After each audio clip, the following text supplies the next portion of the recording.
Hey y'all, okay, hold on. Let's just do some housekeeping. I gotta make sure I'm live on all the things. All the things, all the things.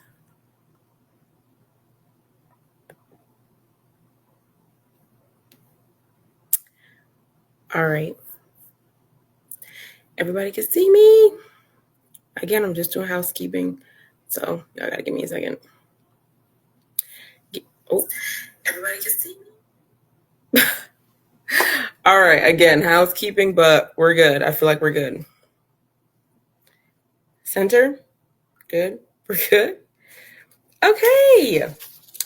Hey y'all, welcome to the first live for Plants Talk. And obviously, the Instagram handle is different. So the Instagram handle is Plants Talk with Beck, who is me, your host. And yeah, I'm really excited for our first live. And then after this, I'll put this up on YouTube. And yes, so let's get into the topic of what we're discussing today. I am a stay-at-home mom, so I gotta move through this stuff. Okay. So today we're pretty much discussing medicine in season, what medicine is in season right now as far as plant medicine. And I'm just gonna like kind of rattle some things off, and then some things we'll touch on and some things we won't. Some things will just be like, okay, these are things to look out for, like these are good things to have during this season because we know what kind of season this is. Okay, it is September, fall is coming, fall is upon us. So we all know that brings cold and flu season, hay fever, all kind of things like that. So we're gonna touch on a bunch of things. All right, I got my handy dandy notes, so we got a lot to go over. I got my study guides, my course material, which if you watch the video on my YouTube, you'll understand what I mean when I say course material. Okay, we love the course material. All right. Um, but before I get started, I'll just introduce myself a little bit more. So my name is Beck Q. I am the host of this channel or this podcast, wherever you're watching, Plants Talk. I am a self-study herbalist and agriculturalist. I am all things nature, all things grow your own food, all things plant your own medicine. That is me. I'm that girl. I support all of that stuff. And disclaimers before we get into everything. I am not a legal medical doctor. I'm not giving you any medical advice. Nothing that I'm talking about is intended to cure anything or anything like that. And so, do your own research. I am not your primary care. Okay. I am my primary care. Okay.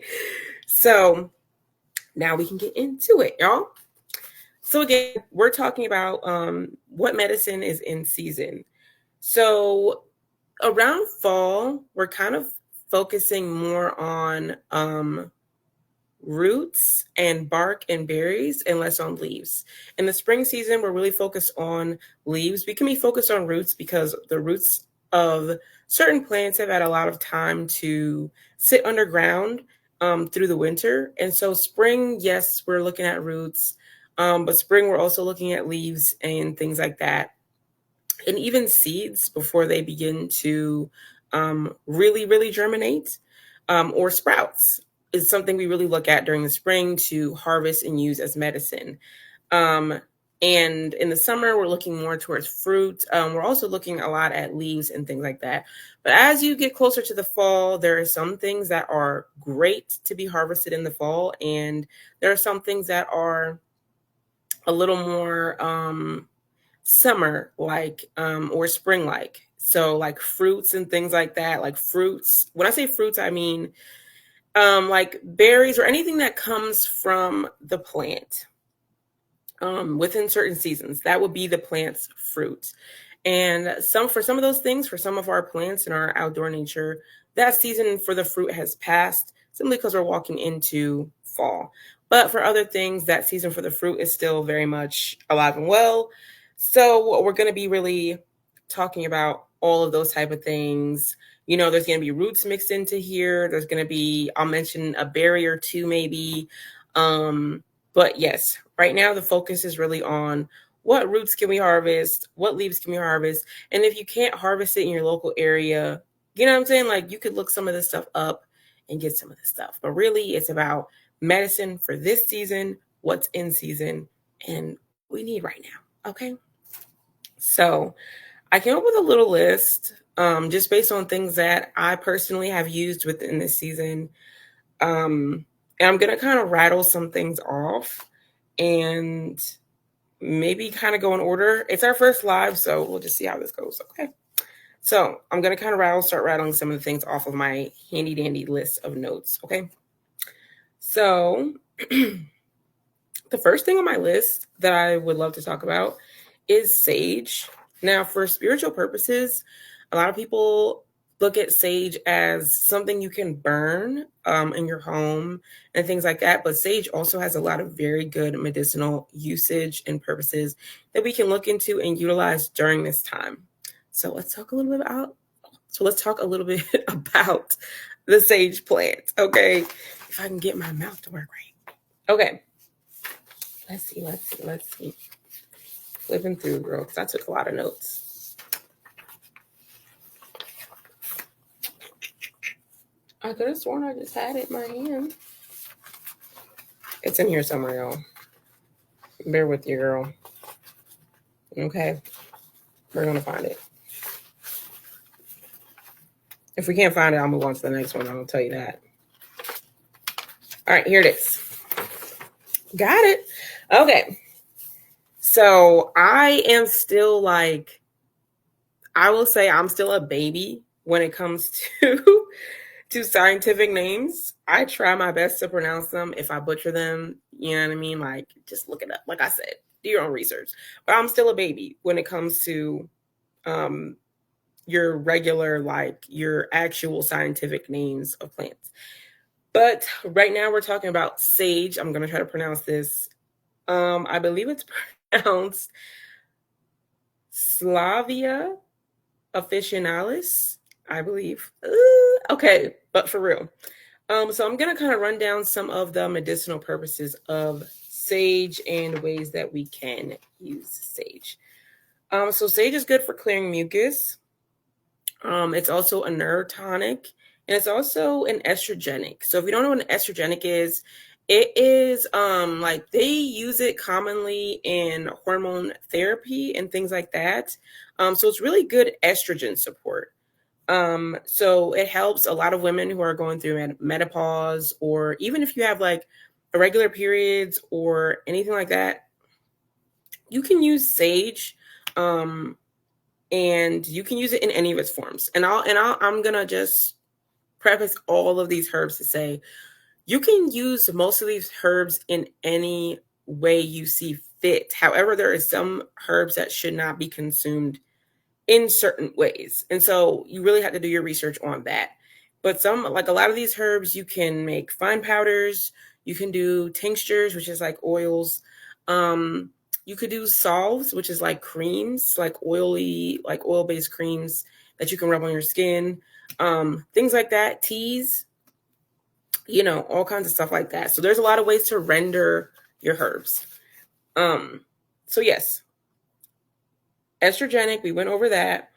And also there was a study that was done that showed that sage spray, if you make it into a spray and you spray it kind of like a numbing spray to the back of your throat, that it can be used to relieve acute sore throat, which is something I have yet to try, but I would love to try that. I'm not going to lie. So yes, another, obviously, as we touched on before, that sage helps with hormone regulation.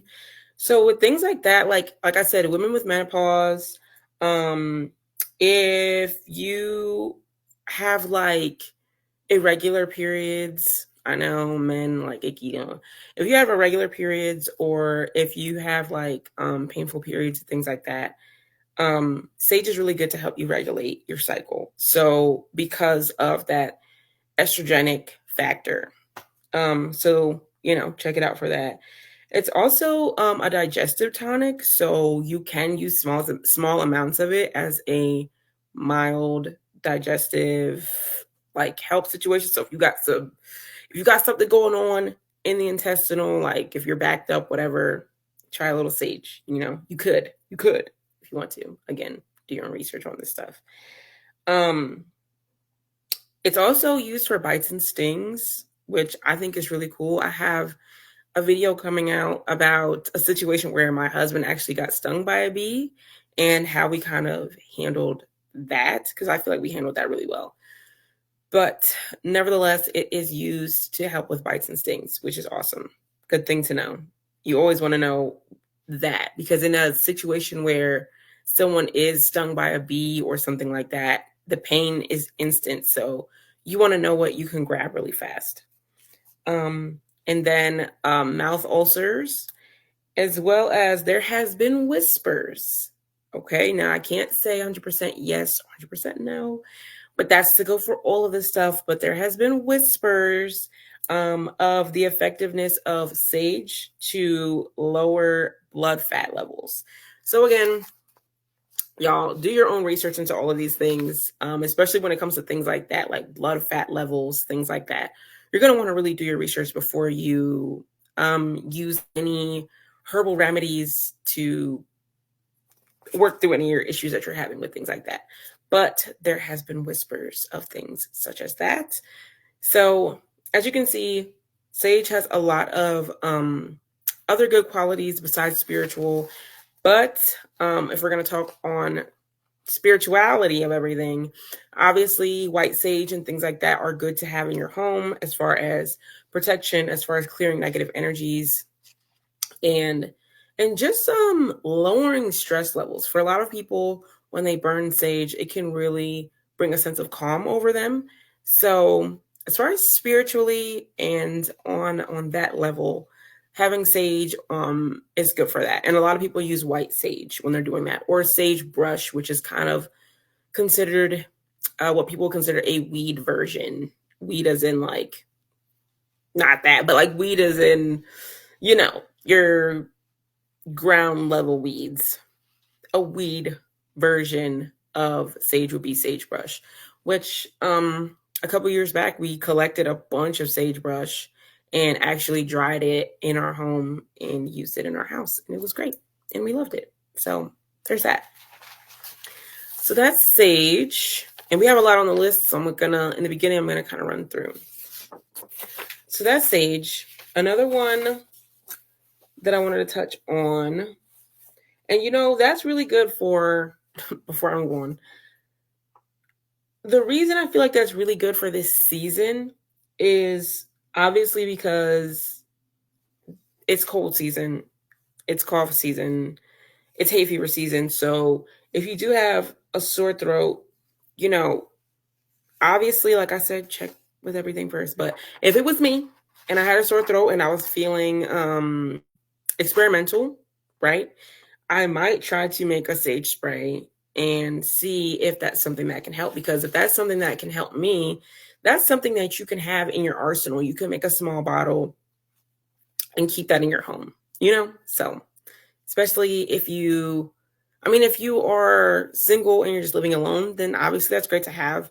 But also if you have a family, if you have a family, you should have a natural medicine cabinet. So, if the cabinet's not up here, or if it's not at least physical, it should at least be up here. You got me? You get me? Okay, let's move on. The next one we're going to talk about is nettle root. I'm sure a lot of people, it's kind of a household name, I would say, nettle. Especially in the last few years, it's been more and more of a household name. I think for most people, not even just people clued into the herbal community, but people have been drinking nettle tea like crazy, or using nettle oil like crazy for hair growth and things like that. So I think this should be one that sounds familiar, but we'll see. Anyway, some rundown facts of nettle, which is something that I do sell. I do sell at Ebony Crown collections. Ebony Crown Natural Creations. You can look me up on Instagram or on Twitter or pretty much anywhere. But I do sell bags of loose nettle roots. But back to what we're doing. Shameless plug, okay? Yes, but nettle is anti-inflammatory, which is, again, good during these times because a lot of like the allergens and things like that can be really, really, really inflammatory to our system. So having a bunch of anti-inflammatories in your arsenal, perfect. Those are things you want to have in your arsenal, okay? So yes, it's anti-inflammatory, it's an astringent, anti-allergenic, which is good because that's something we're mentioning. Is there's a lot of allergies going on. Even rash, like diaper rash, you can make like a nettle, like a salve for diaper rash, okay, or the oil for diaper rash. So it's very good for allergic reactions, whether that's internal or external. So yes, it's an anti-allergenic. Apparently for anemia, people who suffer from anemia, especially from women, when it comes to menstrual cycles, it can be very good for that. Again, bites and stings, good to know offhand, because that's something you need quick. And this is something I learned recently, but nettle is actually being used to stop bleeding or slow bleeding. And it's good for bloody noses, which I would have loved to know when my daughter had her first bloody nose. I would have loved to know that nettle helps for that. So now you know, okay?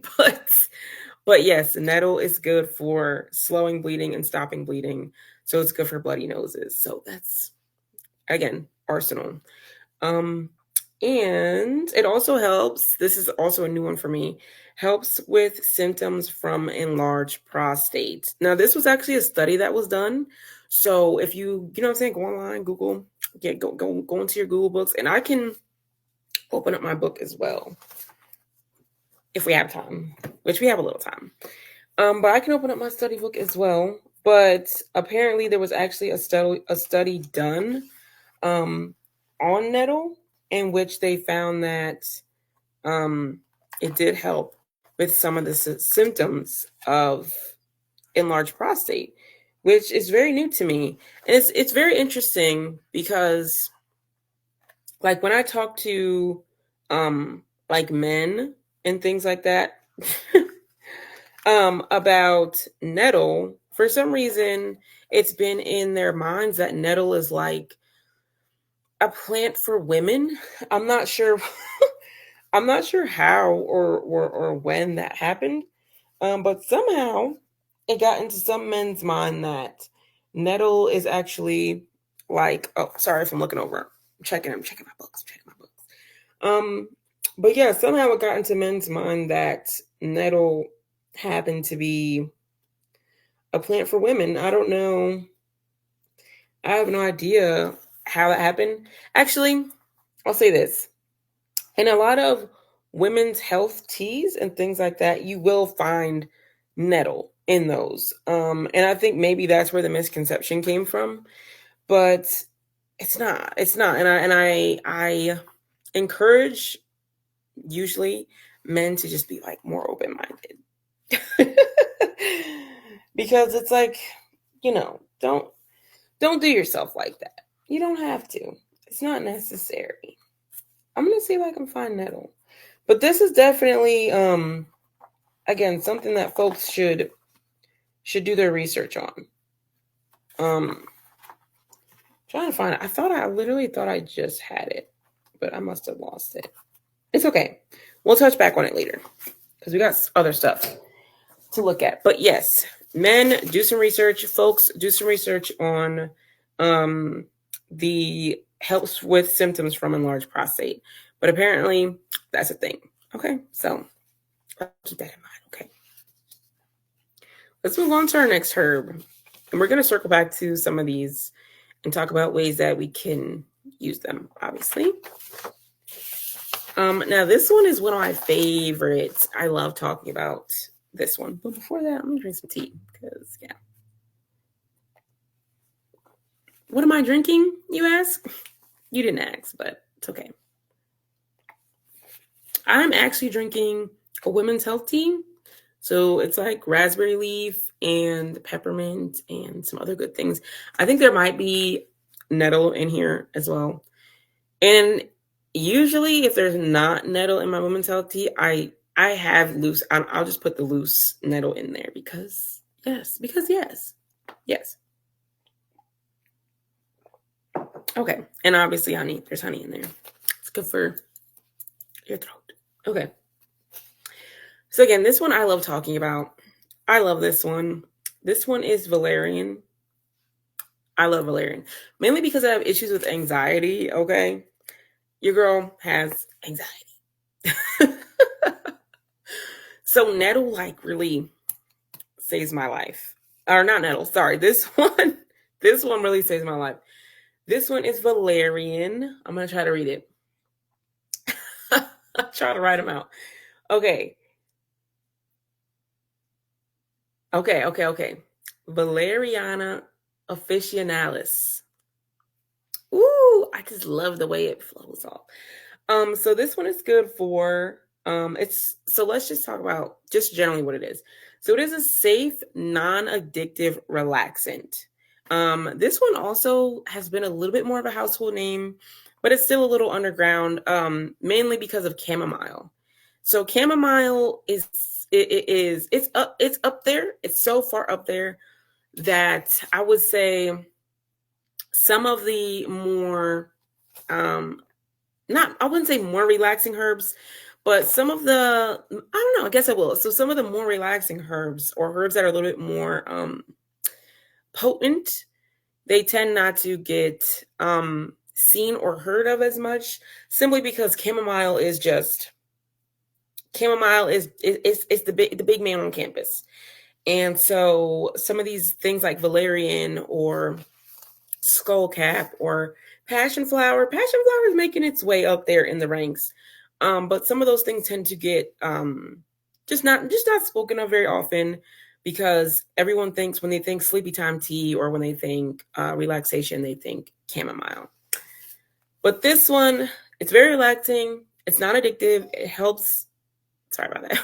It helps a ton with anxiety, sleeping disorders like insomnia, things like that. And we were drinking in my house, me and my husband were drinking a lot of valerian root at one point. We were drinking tons of valerian.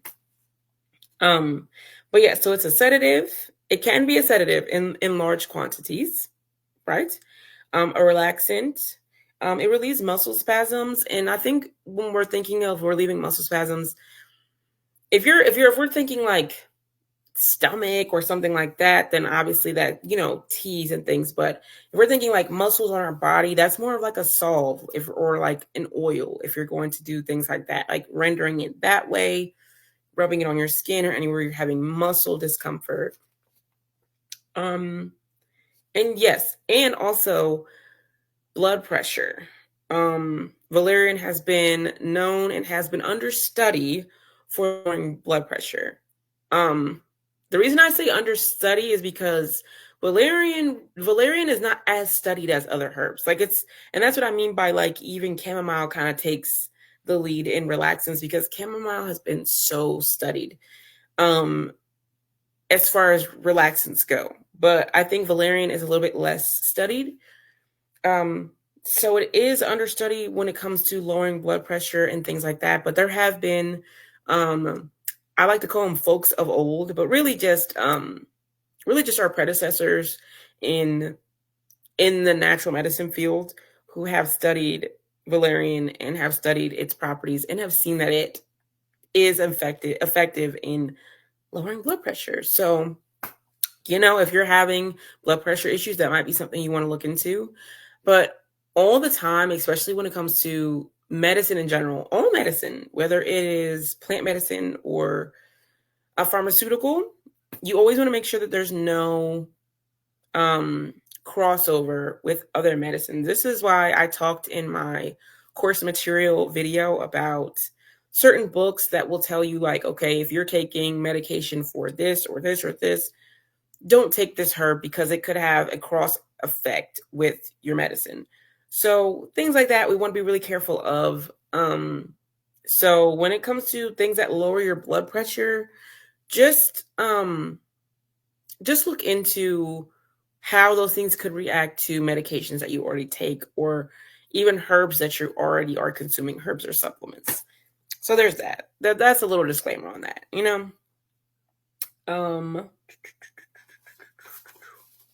Let's go on to the next one. Y'all, there's a lot of them. There's a lot of them. So we're gonna try to get through them. Okay, this one is also one that I like, but it's one that I like, but I haven't had much um experience using. Not like I would like to use it more, basically. So this one is yarrow. Now the scientific name, I was struggling on it, so I wrote the abbreviated version of the scientific name. Um I'm still struggling. But this one's scientific name is milfoil. And that is an abbreviated version of its scientific name. But y'all, when I put that into the Latin, thing so I could see how to say it, I was struggling. So I was like, I'm just gonna take the abbreviated version. So yarrow or milfoil. So this is a long history as a wound healer, this particular herb. Which I love. Anything that heals wounds, I love, especially like I'm gonna keep reiterating this, but if you have a family, like kids be getting hurt or scrapes, scratches, maybe you're cut, like if you're cooking, maybe you're cutting something in the kitchen, you accidentally like cut the tip of your finger, something like when you're really living that day-to-day family life, things that stop bleeding or help with wound control, they're great. Great things to have in your plant medicine arsenal. They're really great. They're really helpful. So yes, it has a long history of being a wound healer. It's also anti-inflammatory. Again, things that we love. And really during this time, inflammation becomes very high. And it's not even just about the seasons and about like hay fever and things like that, like what's in the air, but it's also just about the social season. So we're walking into with it being September, obviously we're walking into like Halloween times, holidays times, things like that, Thanksgiving, things like that. And honestly, let's be real, y'all. We're getting inflammation during that time. And it's not even just coming from, like I said, outdoor. We're eating things that are causing inflammation. A lot of people drink more during the holidays just because if you're someone that uh is an occasional drinker that drinks during occasions, there's a lot of occasions coming up. So there's going to be a lot more inflammation internally in general, just from what we're consuming, what's all around us. We tend to walk a lot more during certain seasons of fall. Like if you're going to the pumpkin patch, or if you are going apple picking or something and you're on your feet all day, plus we're all working, you know, you can get inflammation in your legs. So there's a lot that can cause inflammation during this time. So it's great to have a lot of anti-inflammatory things in your arsenal. Another good one before we get back on track is I like to use St. John's wort, and we're going to talk about St. John's wort in a little bit. But I like to use St. John's wort and its anti-inflammatory properties. I like to put that in a foot soak. So a lot of these anti-inflammatory things you can make like almost like a huge tea, like a big vat of tea, but just to literally soak your feet in and just to get your ankles in there and really pull all that out. So there's that. So anyway, yarrow is a good anti-inflammatory. It can be beneficial for cold and flu recovery. Okay, so when we're talking about stuff like that, we're talking about if it is in combination. I mean, in general, you could use it, but in combination with other herbs, it just sets it off. It just sets it off. And a lot of these, once you put them in combination with another herb, it's medicine at its finest. You know what I mean? So a lot of the combinations we're talking about with yarrow is we're talking about peppermint and we're talking about elderflower. When you combine those things with yarrow in a cold and flu setting, so like teas and things like that, that can really, really help in the cold and flu area. So yes, it can help with that. It can also help with reducing heavy menstrual bleeding, which y'all, okay, I know I'm talking about menstrual bleeding a lot, but listen.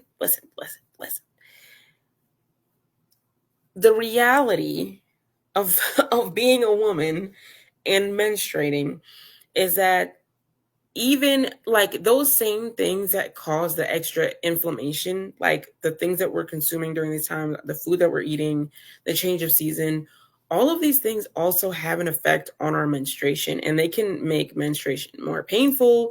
They can make menstruation heavier.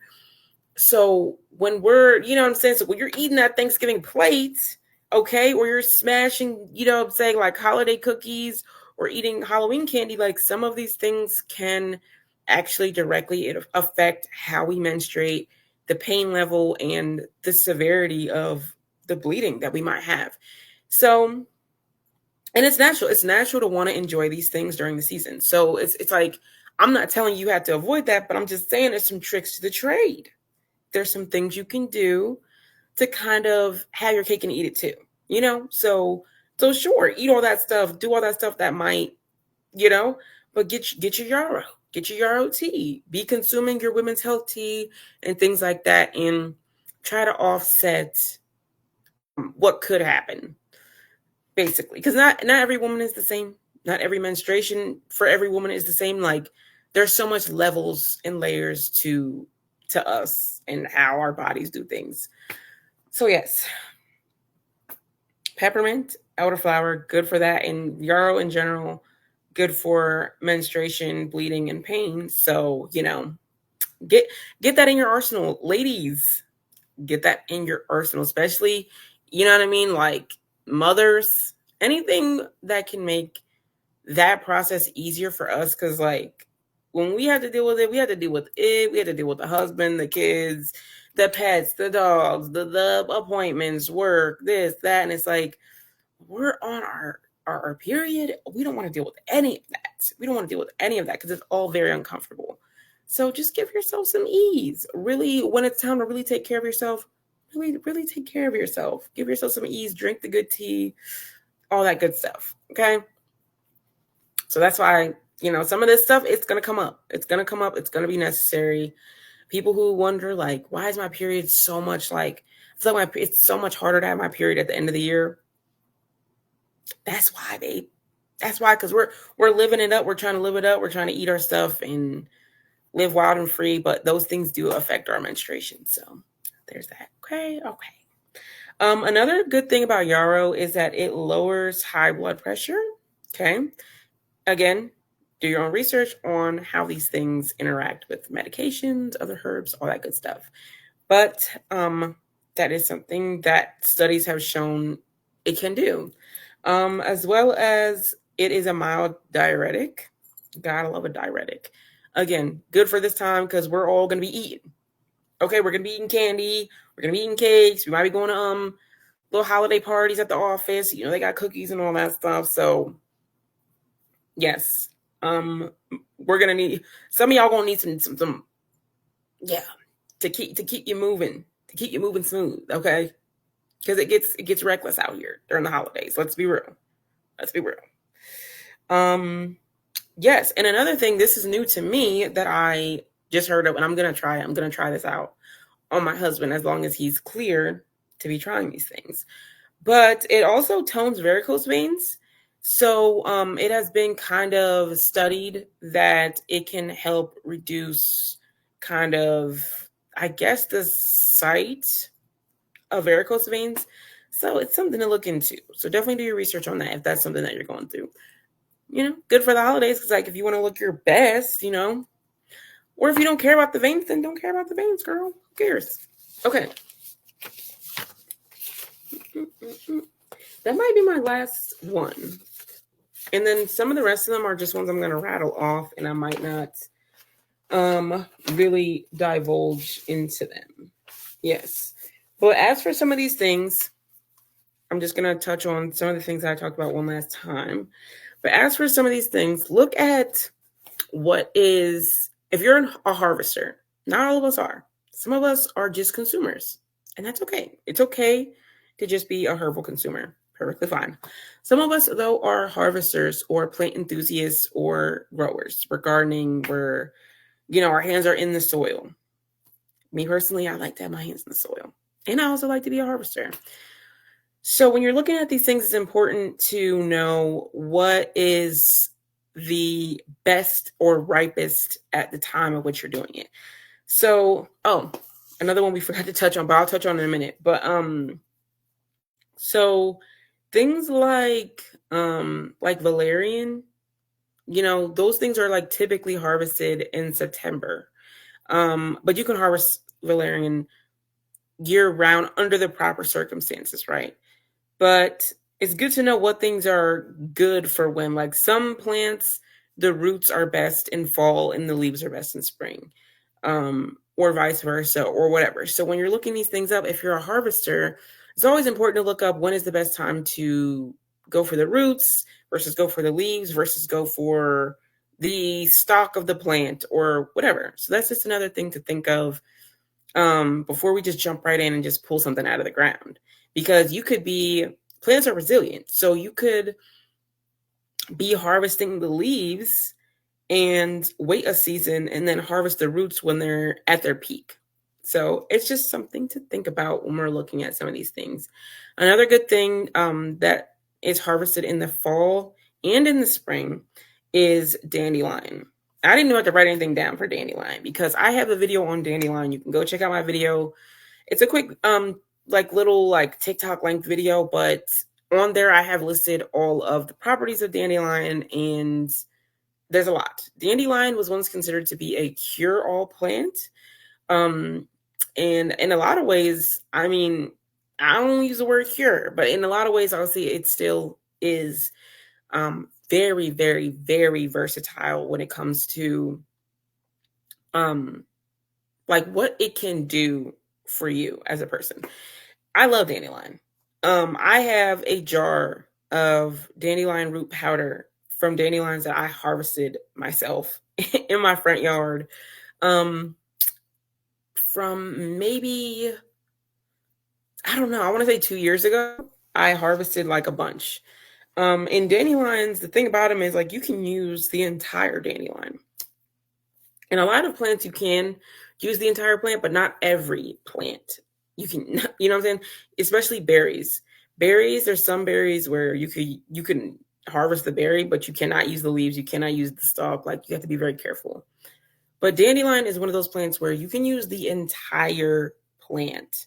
And these particular dandelions that I harvested, I only used the roots. I don't know why. I probably could have used the entire plant. But dandelions are a good example of plants that there's a sweet spot season that's really good for harvesting certain parts of the plant.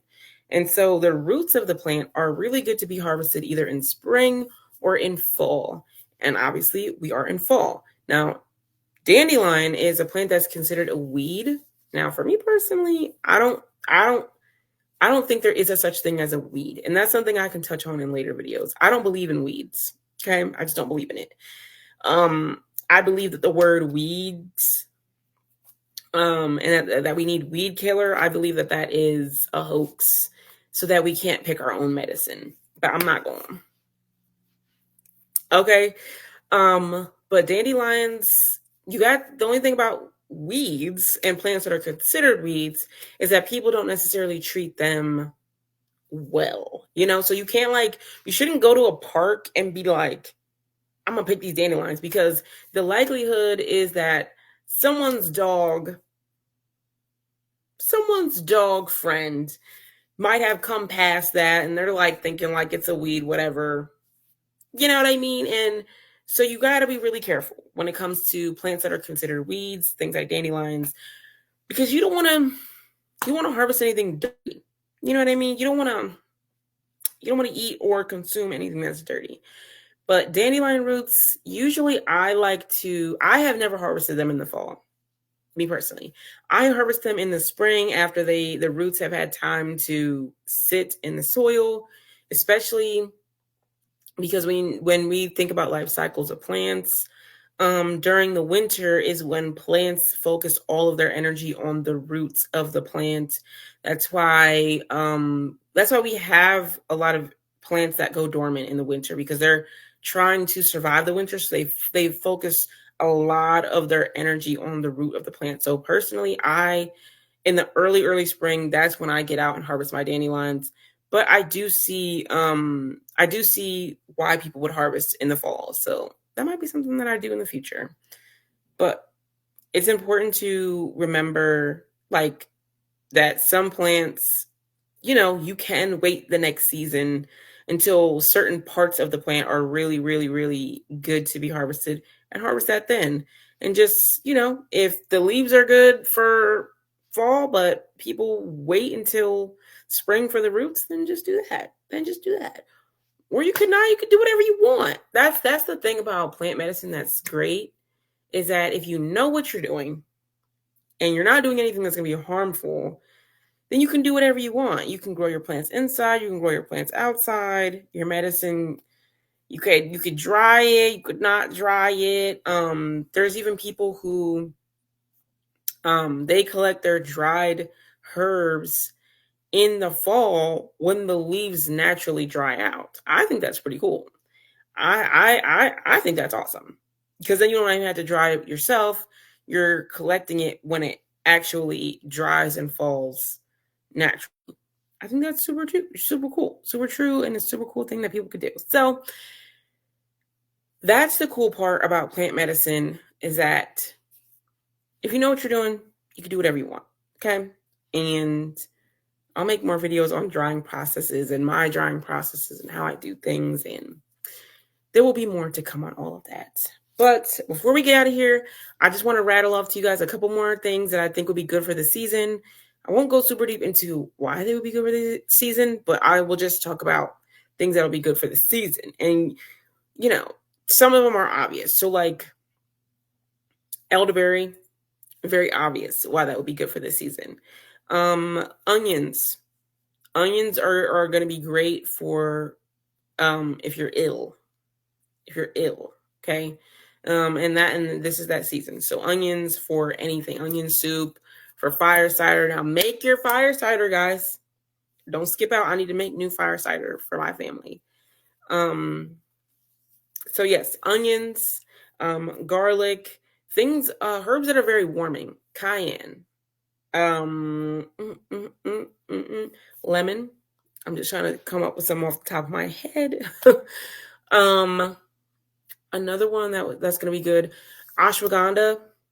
Another what I was going to touch on earlier, but St. John's. So if you have SAD, which is seasonal affective disorder, some of these things would be really good. I think I did a video on a SAD on one of my other channels, but I will do like a herbal version of it.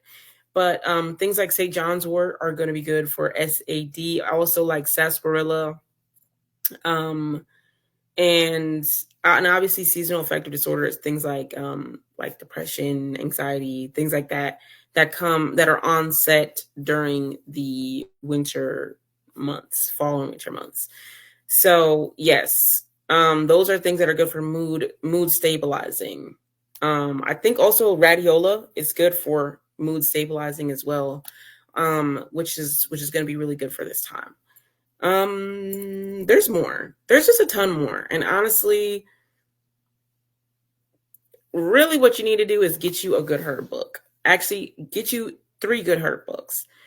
But yes, y'all. And honey, stock up on as much honey as you can right now. I know honey can be like a little ka-ching-ching. There's ways to work around it. There's like whipped honey that I just learned about in the spread aisle. And it's really sweet. It's like super sweet. And you're not going to pay as much as you would pay for, I feel like, the actual tube like of honey. So it's kind of like more bang for your buck because you don't have to use as much because it's really, really sweet.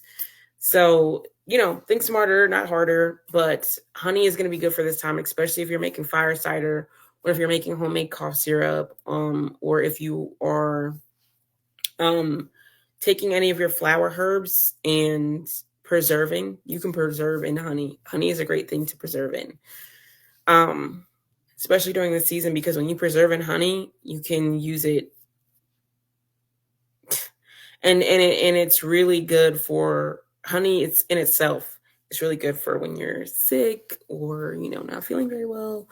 Honey is really good. You can use it for anything. Okay, you can even wash your face with honey if you have like a lot of acne, or if you have adult acne, you can wash your face with honey. So if you find something that's good for skincare, which I think I had a herb in there that was, but I didn't read it off. You know what I'm saying? Put it in a jar of honey, let it sit for a while, and then start washing your face with it. Yeah. Anyway, y'all, I have got to get out of here. What time is it? Okay, it is almost 4:00. It is almost 4:00. I've got to get out of here. This was just a quick, 40-minute video, just like talking about what herbs are in season. That's what's in season right now. And when I say in season, I mean it can be harvested, it can be grown, but also in season as in like just things that are really good to have for this season, just necessary herbs for the season that we're in. So yeah, I hope you guys got everything that you need. If you are new around here, I have a little saying that I say at the end of all my videos, and that is that I am happy that y'all were here with me today. I'm happy to be here with y'all. And until next time, y'all, please support your girl. Support your girl. It is Plants Talk with Beck on Instagram, and on YouTube, it is just Plants Talk. And yeah, I love y'all, and I will see y'all in the next video or the next live. And we're going to be going live more often because that's what I have time for. I don't have that much time for editing, but like I have time to talk to y'all. So it's going to be more lives where I can just talk to y'all and we can just have good conversation. So there's that. And yeah, love y'all, and I will see y'all next time. And I got to sign off now because I'm a mom and I have stuff to do. Bye.